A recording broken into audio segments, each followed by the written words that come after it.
At 64, the tragic life of Valerie Bertinelli. Do you know what really happened to her? You will be shocked to know everything.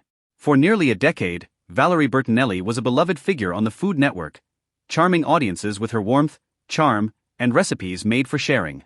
From her cooking show Valerie's Home Cooking to her co-hosting gig on Kids Baking Championship, Bertinelli's goal has been spreading joy to her co-workers and audience.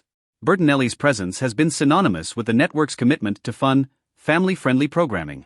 That is until Food Network decided not to renew Bertinelli's multi-series contract at the end of 2022. The shows that she had filmed continued to air on the network through the beginning of 2024, but now, Bertinelli will no longer be found on the network.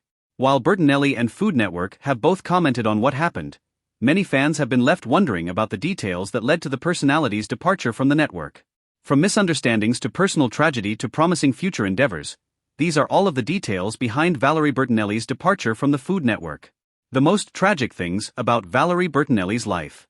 Perhaps you first met Valerie Bertinelli as an actor on One Day at a Time in the 1970s or 80s. Perhaps you later grew to love her work on Food Network shows like Valerie's Home Cooking and Kids Baking Championship. Yet Bertinelli has had maybe more than her fair share of sorrows behind the scenes. Some of the tragedies in her life happened before she was even born, while others have been a slow burn over several years. Many emotional happenings in her life tie back to her passionate marriage to rock star Eddie Van Halen and the weight and body confidence issues she's managed for much of her life. Her book Enough Already delves into how she's coped with many of these tragedies, but it's still a process that she's working through. After all, you don't magically overcome tragedies and emotions overnight. You might want to grab some tissues as you take a deep dive into some of the sad events that have shaped Bertinelli's life.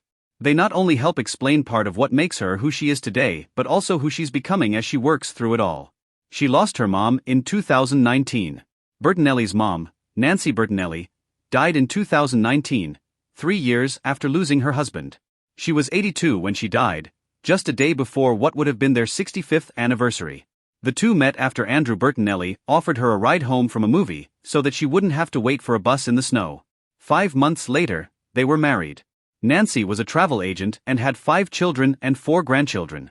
She was responsible for driving Bertinelli to auditions when she decided she wanted to try acting as a teen.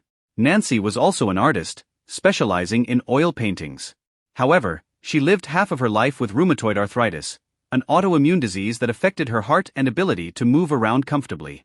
After her mom died, Bertinelli told Woman's World, "If I could suggest to anyone who still has one of their parents or both parents with them, just soak up what you can. Find out what you can from them. Even if you are angry with them sometimes or they annoy you. Because they are our parents and we're going to be annoyed by our parents. I can say that because I annoy the hell out of my son." She lost her dad in 2016.